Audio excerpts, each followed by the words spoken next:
schools don't have the money to pay teachers and leaders 6.5% now. So we calculate that there would need to be a 3% extra on average funding for schools in order to do that. But if we say to the government, you've had the STRB report for months, publish its findings. We believe the 6.5% is credible. If that is the case, it would be the biggest award announced by a pay review body. We think that that is deserved for teachers, so they should publish it. If it is 6.5%, they should pay it, and they should fund schools to be able to pay teachers that amount. Is your suspicion that the government may not honour the pay review recommendation? I think that's, unfortunately, I think that's entirely possible. We hope that that is not the case, because the Prime Minister, in Prime Minister's questions, the Secretary of State for Education, the Chancellor, up until they received the pay review body's recommendations, wrapped themselves in the cloak of the independent review bodies and proclaimed proudly that this was a government which had always accepted the pay review body's recommendations. And clearly, we're trying to give the impression, deliberately giving the impression, that that was going to be the case this year. The 1 year when the review body actually does exercise its independence, because the evidence of a crisis in the profession is so great, suddenly it becomes doubtful whether the award will be paid. And we say, and of course, what ministers could have done is they could have said, well, we'll receive the pay review body recommendations and then we'll consider whether they are affordable and we'll consider this, that and the other. And then we would have known what was happening.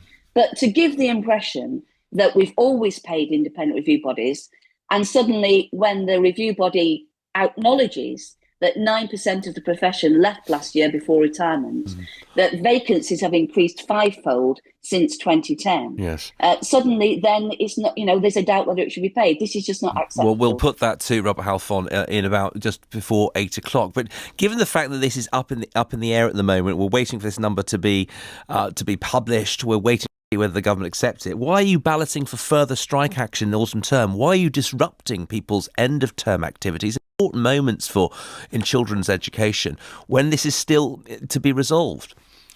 So let me take those two questions in order. The reason why we're balloting now for the autumn term is because of industrial legislation. You have to go through a very complicated process in order to be able to take industrial action. Our mandate finishes at the end of this term, so we need a renewed mandate for the autumn. And indeed, all the head teacher and teacher unions, in an unprecedented move, united to be taking action in the autumn term. But this could stop. This could stop. What the government must do is publish the independent pay review body recommendations. If it's 6.5%, they must fund schools to be able to order to pay that. And if that were the case, I believe that this would stop. So it's in the government's hands. And why I apologise now to parents and to pupils whose activities are disrupted. We have given exemptions for school trips.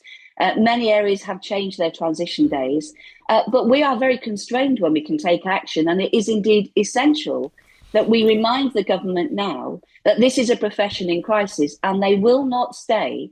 We've already lost 9% of teachers. That is just unsustainable.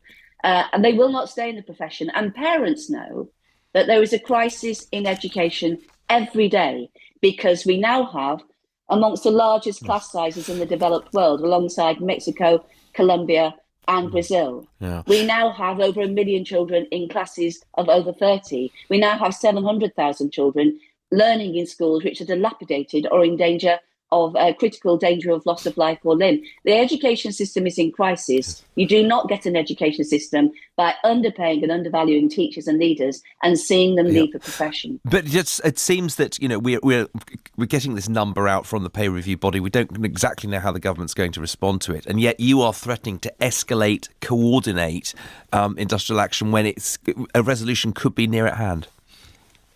Well, the action in the autumn term, I think I've made this clear, the action in the autumn term will not take place if we can seek a resolution. Right. Okay. We want a resolution. We're prepared to negotiate anytime, any place, anywhere. But we have to have that necessary discipline in place if the government decides not to, if it is 6.5%, decides not to honour their previous commitment to honour the independent review body.